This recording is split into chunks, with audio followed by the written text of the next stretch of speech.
22 number का question भी बहुविकल्पी type का है। ये क्वेश्चन है, ये उसका विकल्प है। थोड़ा सा समझते हैं क्वेश्चन को।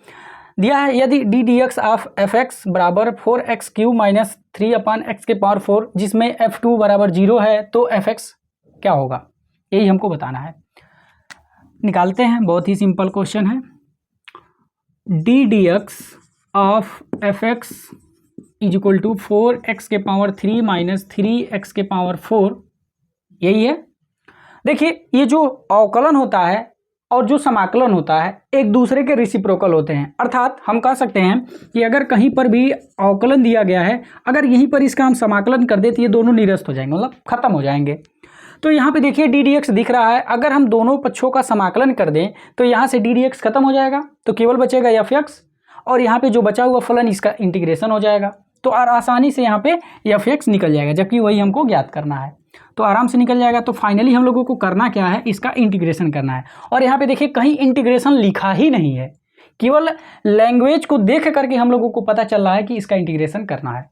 तो यहाँ पे दिया है, तो यहाँ पे लिखेंगे दोनों पक्षों का यक्स के सापेक्ष समाकलन करने पर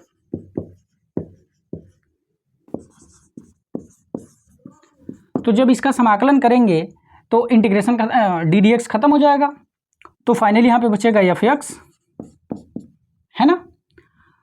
और जब इसका करेंगे तो इंटीग्रेशन 4x⁴, तो 4 बाहर हो जाएगा, तो x⁴ dx बचेगा, माइनस यहाँ पे 3 बाहर निकल जाएगा, तो समाकलन 1/x⁴ बचेगा, तो वो x⁻⁻4 कर दे रहे हैं। आप लोग इंटरमीडिएट में पढ़े, इतना तो आप लोग कर ही सकते हैं। अब यहाँ पे इसका इंटीग्रेशन होगा तो x⁻1 जुट जाएगा, यानी कि 4, फिर बटे में भी 4, फिर -3। अब यहाँ पर घात में भी 1 जुटेगा तो -4 है, 1 जुटेगा तो -3 हो जाएगा, बटे में भी -3 हो जाएगा, और इंटीग्रेशन नियतांक यानी कि समाकलन नियतांक c आ गया। तो ये एफ एक्स बराबर यहाँ पे 4 से 4 कट जाएगा, और यहाँ माइनस से माइनस कट जाएगा, और यहाँ 3 से 3 कट जाएगा, तो फाइनली बचेगा प्लस x⁻⁻3 यहाँ पे, और प्लस c। इसको बनाते हैं समीकरण नंबर 1, है ना। अच्छा है, इसको क्या करते हैं, यहाँ पे देखिए x⁻⁻3 है ना, तो ये नीचे जाएगा, तो ये बनेगा 1/x⁻3।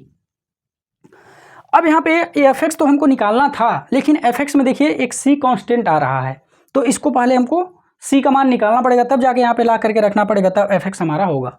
अगर थोड़ा सा हम लोग इस ऑप्शन को एलिमिनेट करना चाहें तो आराम से एलिमिनेट कर सकते हैं। x⁻4 प्लस 1/x⁻3, x⁻4 यहाँ पे देखिए ये है और ये है, b वाला और d वाला तो कभी होगा ही नहीं, यानी कि b और d तो पहले ही खत्म हो जाएंगे। अब बचा केवल a और c, इन्हीं दोनों में से कोई एक सही होगा। अब ये एक्चुअल कौन होगा, इसको निकालना पड़ेगा इसकी सहायता से। ये लिखा है ना f2 बराबर 0, यानी कि f2 यहाँ पे लिखेंगे, चूंकि f2 बराबर 0। अब यहाँ पे क्या निकालेंगे हम लोग, f2 निकलेगा कैसे, इसकी सहायता से। x के जगह पे 2 भर देंगे तो हमको f2 मिल जाएगा। अब 2 भरेंगे तो कहाँ, इसको मिटा रहे हैं, आप लोग आराम से नोट कर लीजिएगा वीडियो को पॉज करके।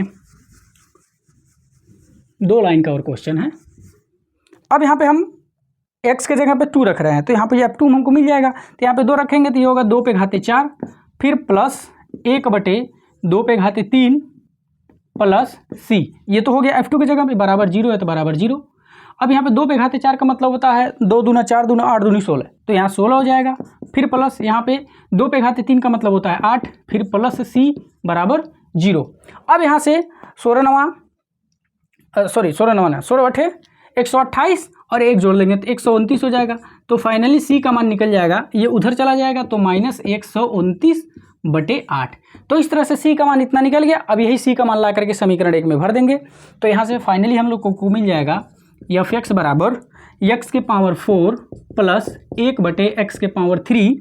अब यहाँ पे c है, c का मान -129/8, यही हो जाएगा आंसर। अब ये देखिए ऑप्शन ए में दिखाई दे रहा है -129/8, सी में तो प्लस दिखाई दे रहा है, इसका मतलब ये हमारा पहला वाला ऑप्शन सही हो जाएगा। इसी टाइप के जो क्वेश्चन है ना, वो आते हैं एग्जाम में, कंपटीशन में। एग्जाम में बहुत कम आते हैं, लेकिन कंपटीशन में सबसे ज़्यादा इसी तरह से दिया रहता है। अब जैसे अगर कंपटीशन में यही क्वेश्चन दे देंगे तो बच्चे जानेंगे नहीं करना क्या है, क्योंकि यहाँ पे देखिए कहीं पर भी इंटीग्रेशन शब्द नहीं लिखा है, और ना ही इंटीग्रेशन चिन्ह दिया है, तो बच्चे कंफ्यूज हो जाते हैं। इसीलिए ज़्यादातर ये कंपटीशन में ही क्वेश्चन आते हैं।